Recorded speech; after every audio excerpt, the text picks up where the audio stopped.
I found this really interesting that you guys put this in here. There is a section of my audience that's into Starfield. I'm not somebody who's going to poo-poo all over Starfield. I love the sci-fi gaming genre. I'm all in support for the sci-fi gaming world. Like, I want these games to be successful. What I've seen from Starfield so far piques my interest. I have to say Bethesda has dropped the ball so many times that I feel like Starfield is their Hail Mary. I feel like Starfield has a very good chance at becoming a successful title. The engine is ancient, right? The graphics look a little bit dated. I do like how Starfield has incorporated elements of cyberpunk in their game in terms of design. I think that's a different direction. Let's see here Starfield's Outpost building and crafting system. You know, I'm not a big guy into the solo genre gaming area, but this is something that intrigues me. Sometimes Bethesda comes through in terms of their storylines. What is going on, guys? So Starfield's gameplay reveal may have come out over 6 months ago, but there's still a bunch of details left to uncover. Specifically, I'm talking about these outposts. They've come a long way from your standard player home, and even though they still function the same, they provide way more than just shelter in this game. You entered the outpost building mode by pulling out your scanner and then pressing X, which I'm assuming is going to be for the Xbox controls. You can place these outposts wherever you want, as each time in the trailer, when the scanner is out, you have the option to create an outpost. Okay. Every time, I'm saying this is Starfield. I get it, and I'm not trying to make a comparison because there's really no comparison between Star Citizen and Starfield. They're two different games. It's like apples and oranges. But they're in the same genre. They're in the same sci-fi genre. But when I see this, man, all I can think of is like land ownership in Star Citizen. When I think about this, I'm like, man, I cannot wait. We had a great talk on the Inside Star Citizen review last night about the progression of the development and how it's gone from mining to refining to salvage, and forward going through into industry. We need to touch up on trade. We need to hear Tony Z talk about that. But we talked about this natural progression until we get to land ownership, which is really what I'm looking forward to in Star Citizen. It's a ways away, but every time I see like anything from Starfield in terms of this, I gravitate right back to Star Citizen and land ownership. 30 is the amount of outposts we can start. It's unclear whether that's the game's limit or if this character has already used a few, but for reference, in Fallout 4, we had 37 settlements with all the DLCs. In build mode, you see your outpost barrier. It's primarily circle-shaped, and all the space between is available to be constructed upon. Over in the top left, we got outpost beacon and then integrity. So, structural integrity is usually related to the durability of things. So this can be an integrity health bar for the outpost, and it will be impacted by factors like being well supplied or underpowered. Down here we have our location, Vectera Outpost 1. Thank you, DEFCON. Remind me at the end of this, Narion. Vectera is the moon, Narion is its planet. Also here we have the classic build. Look at it. Does sound like Jurassic Park, Essentially, Macy. I'm waiting for some velociraptors to come through. Cap on our own building limit. A stats bar shows us the outpost production, the amount of crew, cargo, and the amount of power either used or generated. Also the amount of lube inside of it. I'm sorry, it looked like a sexual device. I'm sorry. I know, Pepe. I know it was you that was doing it. Now see what you did? See what you did? Now everything's sexual on the show. Ugh. Entering building mode, they actually just implemented this same free camera angle in Fallout 76 a few months ago. Real quick for size Elsie, reference. it's not a G-rated show, Elsie. Size reference, excuse me. Sorry. Here is our character. Say hello. it's really all the time, we are in but the structures tab. We'll say it's when we you're here. Count 12 tabs total. Going down this tab, we see all the different buildable structures, each having their own cost of resource or power. The first number represents the amount of resources stashed in our outpost, you are special, and the second is the cost. Traditionally, these resources will count against the construction of your outpost and the crafting systems for weapons and ammo. Okay, I'm looking forward to that. We can get to that in a little bit. I'm looking forward to the leveling structures system. image tells they got us an how many interesting tier styles of system on their leveling variations that looks interesting. Most of these structural rooms serve specific purposes. Outpost airlock provides the safest way to enter and exit. Hydroponics, food production.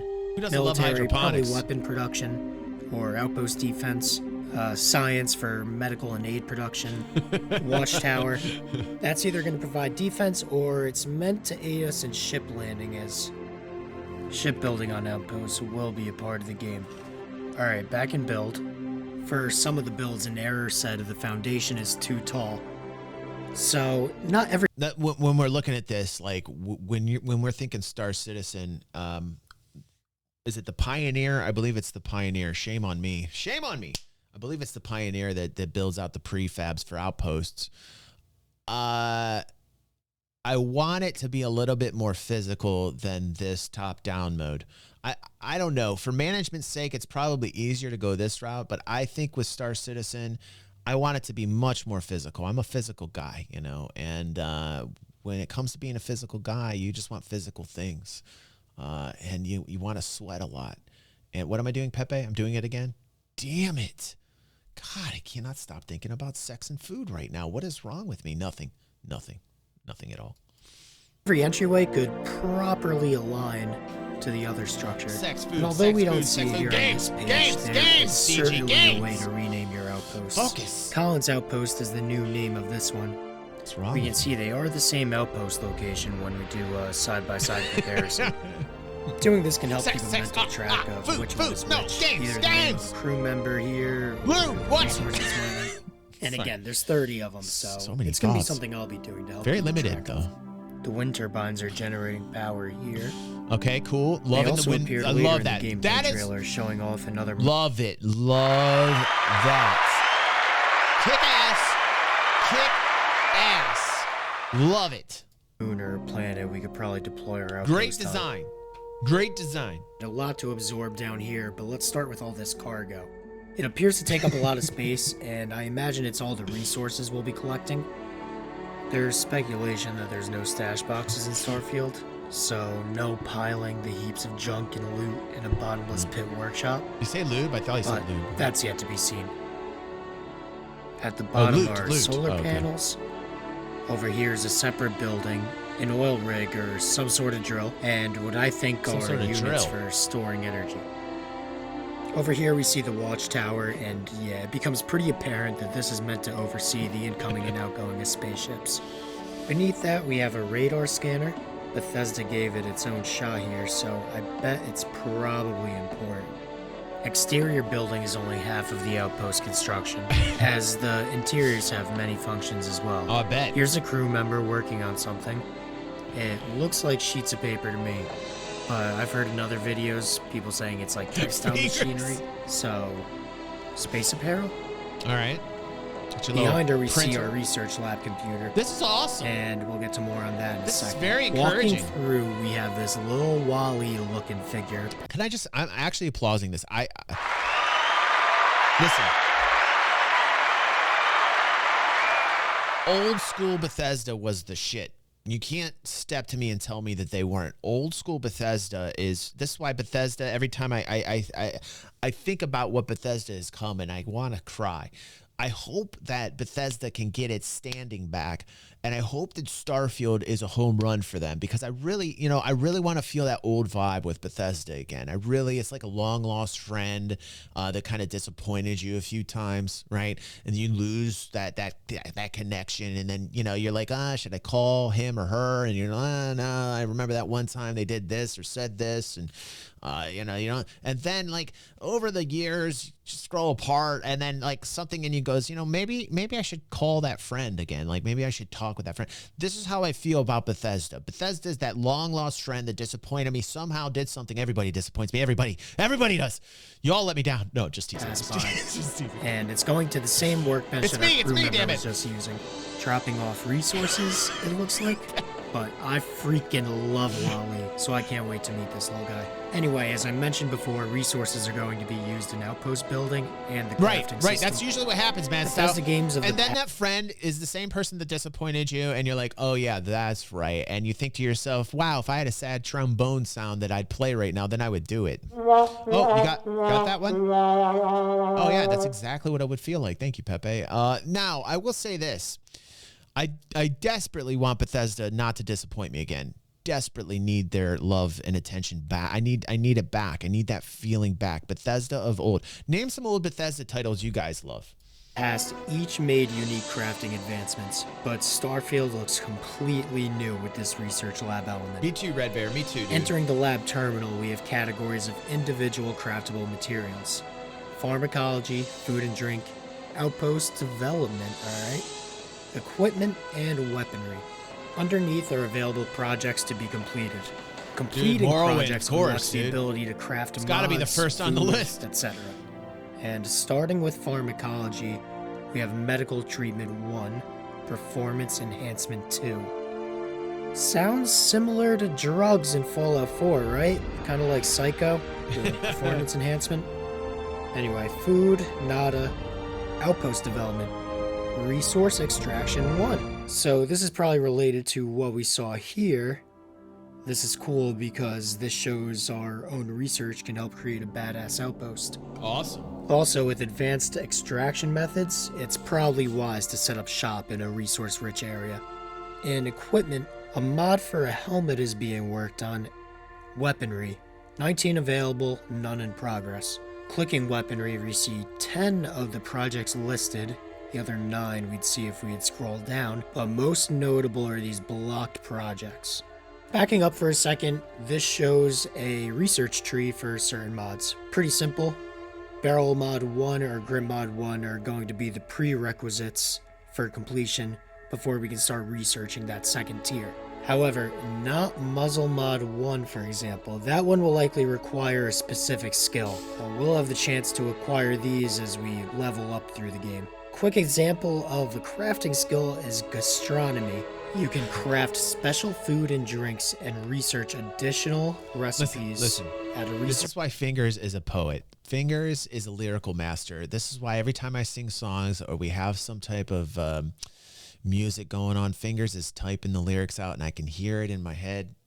Fingers is a lyricist. He's a master wordsmith. He really is. He's a craftsman of sorts. When Fingers types something, you know, sometimes we all miss, right? But Fingers consistently taps on that keyboard, taps on his phone, taps it in such a manner, it's like notes on parchment. It's beautiful. What he does, Fingers, you're probably the best. You're probably one of the best at it. You really are. Research lab. This is a starting skill in the chef background. Any player can acquire it, but the chef already has it for crafting. We see the gun we're working on right here, and he's a poet required materials: iron, nickel, and sealant. Sealant is not a raw material. I can almost hear the music. So it won't be mined or extracted. No. Either we're gonna have to deconstruct it. Like don't hold back, bro. Nobody wants you to hold back. Or maybe we have a station in our outpost, staple of the show, be dude. Responsible for production. The weaponry station is responsible for the crafting of mods. The main character is here grabbing a high-capacity magazine from inside. Trying to feel this. You can match the shape out with how it looks on the pistol. Oh. Behind the workbench, we see a pool table and another table with chairs, giving off rec room vibes. Even the brew on top kind of sells it. Oh. Bethesda is known for getting quite immersive. Yeah. Handcrafting decor and having an interactive crew at your out. Yes. Bethesda is really good at the minutia. They're really good at the detail. That is very true. Post can definitely add to that. And look, for me, the whole endgame of Fallout 4 was making awesome settlements. And I see something similar here with StarField. Yeah. So that's why I'm super pumped with this outpost building. Anyway, thanks for watching, guys. See you in the next video. I like that. That was pretty cool. That was some good information right there. Thanks for linking that. We are tracking StarField. Every once in a while, I'm going to come back to it. I want to see what the progress is. It's one of those projects where you don't hear a lot of data hitting. They're not as transparent as I would like them to be. I kind of understand why Bethesda's holding it close to the cuff and they're not showing their cards on it. You know, I don't know if it's going to release to the point where it's going to get that mass appeal. I expect it to make big numbers. I expect this title to be successful. It's a wait and see game. Like Red Bear out there, my super mod, I think I'm going to wait for the reviews to see if it's worth a buy or not. I think I'll go to Worth a Buy to check it out and see if it is. If Worth a Buy gives it a pass, I'll probably buy it. You know what I'm saying, Red Bear? So we'll see. We'll see what StarField brings. Yeah, it's pee-pee time. It's pee-pee time. Hey, everybody. It's pee-pee time. That's right. It's pee-pee time. Thank you for watching this portion of the show, but I have to pee. Pee-pee time. That's what Fingers does. He makes it music. Yeah, it's pee-pee time. Wait, that's just my neighbor thinks I'm legit crazy. Like, you could imagine she's getting the acapella version of this, and you know, she's approached me many times. She says, DG, what the fuck is wrong with you? I say, nothing, absolutely nothing. She doesn't believe me, but I keep telling her that there is nothing wrong with me. I don't believe it. Don't ever tell her that. Don't ever tell her